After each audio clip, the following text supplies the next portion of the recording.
बेटा forms of business organisation को आगे कंटिन्यू करते हुए हम फीचर्स पढ़ते हैं। इसके फीचर्स क्या कह रहे हैं, तो जो इसके फीचर्स हैं वो हमें बता रहे हैं कि फॉर्मेशन एंड क्लोज़र किस पे डिपेंड करता है। सोल प्रोप्राइटर में अगर एक ही पर्सन क्या कर रहा है, अपना बिजनेस कंटिन्यू कर रहा है, तो उसको हार्डली शायद लीगल फॉर्मेलिटीज़ की ज़रूरत है, और अगर कुछ चाहिए तो सिर्फ और सिर्फ लाइसेंस चाहिए। ठीक है, तो इसमें जब उसका मन करेगा वो फॉर्म करेगा बिज़नेस, और जब मन करेगा वो क्लोज़ कर देगा। लाइबिलिटी की बात होती है तो लाइबिलिटी हमने कल भी पढ़ा था, अनलिमिटेड लाइबिलिटी है। मींस अगर बिज़नेस में ज़्यादा लॉस होता है तो उससे आपकी पर्सनल प्रॉपर्टी भी अफेक्टेड हो सकती है। आपका घर, आपकी प्रॉपर्टी जो भी है आपके पास, वो सब अफेक्ट हो सकती है उसका लॉस को बेयर करने के लिए। अब उसके बाद आते हैं थर्ड पे, sole risk bearer and profit recipient. बेटा बिज़नेस में यही कहा जाता है आप जितना रिस्क लेंगे उतना ही प्रॉफिट होगा, लेकिन इसका मतलब ये नहीं है कि आप एक्चुअल जो कंडीशंस है उनको छोड़ के आप सिर्फ रिस्क और रिस्क लेते रहिए।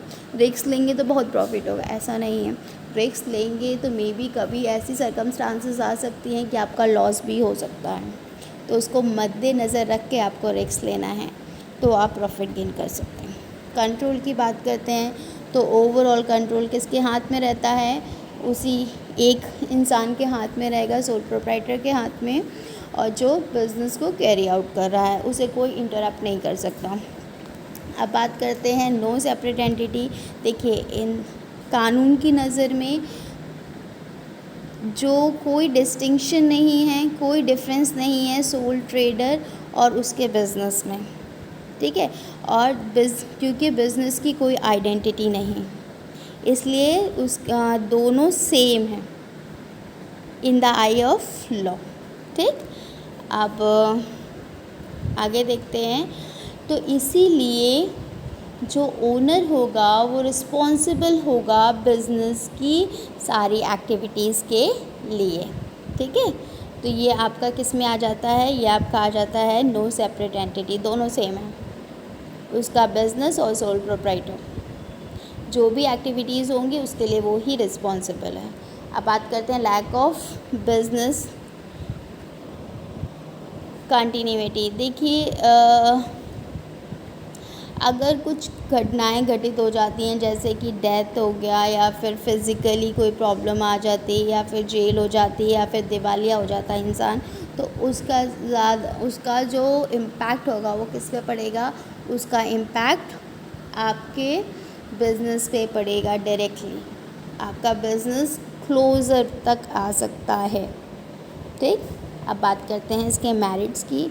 अगर हम बात करते हैं इसके मेरिट्स की तो क्विक डिसीजन मेकिंग है, एक ही बंदा है, एक ही पर्सन है, तो वो अपने आप ही अपने बिज़नेस को कैसे आगे बढ़ाना है उसके लिए वो सोचता रहेगा, उसके लिए करेक्ट डिसीज़न लेता रहेगा, जल्दी जल्दी डिसीज़न ले लेगा, उसको किसी के ऑर्डर्स का वेट नहीं करना। उसके बाद है आपका next one is confidentiality of information. जो भी इंफॉर्मेशन रहेगी वो उसी तक सीक्रेट रहेगी, कहीं इंफॉर्मेशन जाने की कोई टेंशन नहीं है, क्योंकि एक ही पर्सन हैंडल कर रहा है। डायरेक्ट इंसेंटिव, जो भी प्रॉफिट होंगे बट ऑब्वियस है वही गेन करेगा। सेंस ऑफ एकम्प्लिशमेंट, अब इसमें देखिए इसमें इन लोगों ने पूरा नहीं सेंड करते हो पेज, बेटा प्रॉब्लम आ जाती है।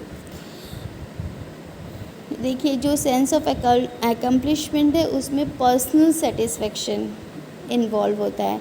अगर आप सेटिस्फाइड नहीं हैं तो आप बिज़नेस कंटिन्यू नहीं करेंगे, लेकिन अगर आप सेटिस्फाइड हैं तो उसको आगे बढ़ाएंगे। अब उसके बाद है आपका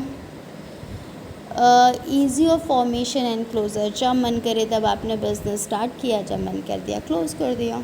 ठीक, अब बात करते हैं हम इसकी लिमिटेशन की। अब जहाँ तक आते हैं लिमिटेशन पे, हमारे पास लिमिटेड रिसोर्सेज है, लिमिटेड कैपिटल है, लिमिटेड आइडिया है, लिमिटेड हमारे पास टेक्निक्स है। ठीक है, अगर ज़्यादा लोग होते तो ज़्यादा आइडियाज़ होते, ज़्यादा कैपिटल होता, ज़्यादा टेक्निक्स होती है हमारे पास कि हमें अपने बिज़नेस को कैसे आगे डेवलप करना है। ठीक है, अब उसके बाद limited life of a business concern. अब इसमें जैसे इससे पहले हम लोगों ने पढ़ा है कि अगर एक पर्सन की डेथ हो जाती है, अब बीमार हो जाता है, तो उसका डायरेक्ट इम्पैक्ट बिज़नेस से पड़ता है। बिज़नेस नहीं खुलेगा, वो जो काम कर रहा है उसको नहीं ओपन कर सकता है। लेकिन अगर ज़्यादा पर्सन्स होंगे तो ओपन किया जा सकता है। उसके साथ ही साथ अनलिमिटेड लाइबिलिटी भाई सारा का सारा लॉस हम ही को बेयर करना है। भाई जिस घर में रहते हैं वो घर ही चला जाए उस लॉस, बिज़नेस के लॉस को बेयर करने के लिए। तो अभी 2-4 पार्टनर होते तो सब में वो लॉस डिवाइड हो जाता, लेकिन अगर हम ही बिज़नेस कर रहे हैं तो सारा का सारा लॉस मेरा ही है। ठीक है। अब उसके बाद लिमिटेड मैनेजरल एबिलिटी, भैया आप ही को मैनेज करना है, आप ही बिज़नेस के मैनेजर हैं, तो लिमिटेड थॉट्स ही तो हैं आपके। अभी ज़्यादा लोग होते तो ज़्यादा आपको स्ट्रैटेजीज़ बनाने के जो आपके आइडियाज़ हैं वो ज़्यादा हो जाते हैं। उसको डेवलप कैसे करना है, कहाँ कहाँ कौन कौन से स्टेप्स लेने हैं, वो आपको उसका एक्सपांशन हो जाता है। बट अगर आप अकेले हैं तो लिमिटेड, आप ही को मैनेज करना है सारी चीज़ें, तो लिमिटेड मैनेजरल एबिलिटी है। तो देखिए बेटा, ये यहाँ तक आपका मैंने फिनिश कर दिया है, जिसमें मैंने सोल प्रोप्राइटर लिया, उसका इंट्रोडक्शन पोर्शन लिया है, उसके बाद उसके फीचर्स लिए हैं, after that merits and demerits लिया है। ठीक है।